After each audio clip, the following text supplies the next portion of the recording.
సింగిరెడ్డి రోహిన్ రెడ్డి అంటేనే కాంట్రవర్సీకి care of address అంటారు. సింగిరెడ్డి రోహిన్ రెడ్డి అంటేనే కుల్లం మాట్లాడతారు. జో బాత్ కర్తే ఓ దిల్ సే బాత్ కర్తే. ఖైరతాబాద్ని విడిచిపెట్టి అంబర్పేట్కు వెళ్ళి నష్టపోయారా? మిమ్మల్ని నష్టపరిచేలా వ్యూహం కాంగ్రెస్ పార్టీలో రెడీ అయిందా? అంబర్పేట తీసుకుంటారా లేదా పార్టీ నుంచి ఒక మంచి పదవి ఇస్తామని కూడా నాకు హైకమాండ్ ప్రామిస్ చేసింది. నేను ఫలానా కొడుకు ఫలానా కూతురు మేము నిల్చుంటే మాకు ఎలక్షన్లలో గెలుస్తామనేది.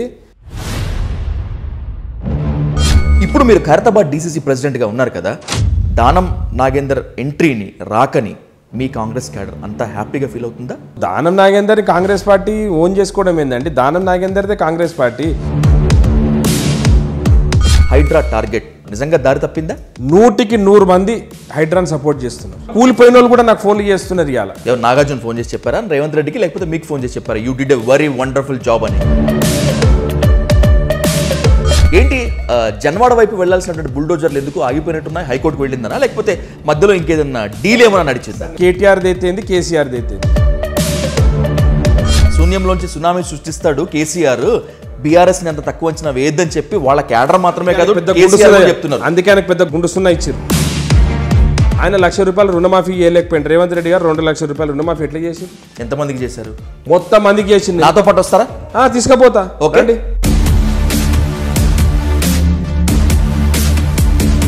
మీరు గత 8 నెలల నుంచి వర్షాలు మన దగ్గర ఇప్పిస్తారు. హైయెస్ట్ వర్షాలు పడుతున్నాయి హైదరాబాద్లో. ఎక్కడైనా మీకు వాటర్ లాగింగ్ కానీ ఇంట్లో నీళ్ళు వచ్చుడు కానీ అవుతున్నదా? ఇప్పుడు ఎప్పటి నుంచి? ఈ మా ప్రభుత్వం వచ్చినప్పుడు హైదరాబాద్లో ఆపకుండా 15 నిమిషాలు వర్షం పడితే చాలు అమీర్పేట్, కూకట్పల్లి ప్రాంతాల మొత్తం ఈ రోజుకి కూడా 2 ఉదాహరణలని మీ ముందు ఉంచుతాను. రోహిన్ రెడ్డి గారు, you blast it.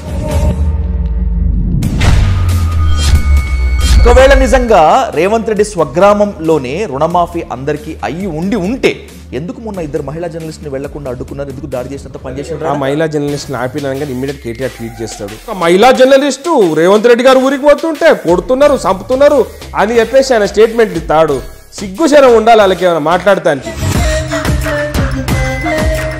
Revanth Reddy గారికి ఏబీవీపీ బ్యాక్గ్రౌండ్ ఉంది కాబట్టి, రేవంత్ రెడ్డి త్వరలో కాంగ్రెస్ ని వదిలిపెట్టి బీజేపీకి వెళ్తారు కాబట్టి మోదీతో ఒక ప్రాపర్ ఛానల్, ఒక సన్నిహితమైన ఛానల్ మెయింటైన్ చేస్తారట. అక్కర్లేని కొడుకులు అందరూ ఏదో మాట్లాడతారు. ఆయన బీజేపీలో పోయి అరే బేకు, నేను ఆల్రెడీ ముఖ్యమంత్రిని.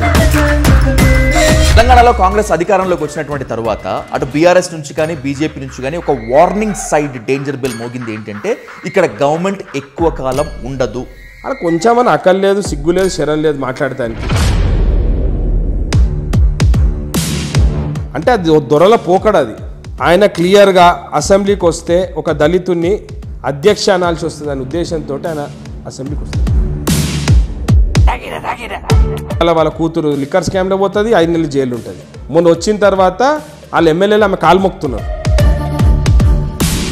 మాజీ కాంగ్రెస్ ఎమ్మెల్యే, ప్రజెంట్ బీజేపీ లీడర్గా ఉన్నటువంటి మహేశ్వర్ రెడ్డి రేవంత్ రెడ్డి గారిని టార్గెట్ చేస్తూ ఒక రేంజ్లో ఆరోపణ చేస్తున్నారు.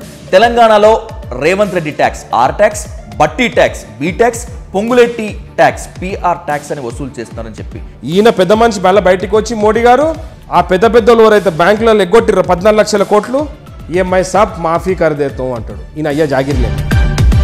దాని గురించి మాట్లాడాలి ఫస్ట్.